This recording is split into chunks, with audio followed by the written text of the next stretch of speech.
If you want to learn to make great product in the distillery business, go to a place like Moonshine University.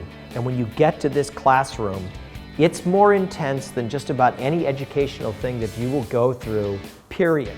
They bring experts from every aspect of building a distillery in. Then you go out and you go into the still room and you learn to start making product. You're going to make rum and you're going to make gin and you're going to make vodka.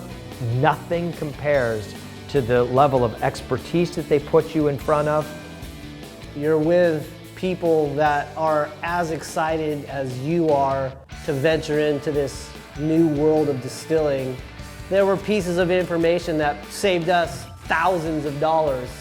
It saved me a lot of time and it saved me a lot of money, and then avoiding a lot of mistakes. But more importantly, it opened up a network for me to work with. One of the most valuable things to come from, and not only the week-long course, but the contacts that remain thereafter. The other people in our class were still close friends with Carson and Corky Taylor that started Peerless. They were in our class.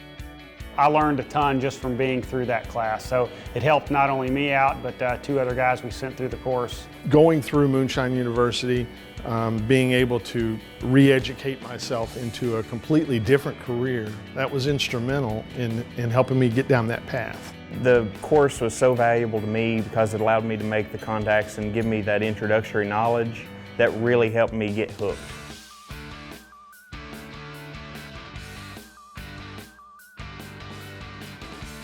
I think Moonshine University nailed it to 120%.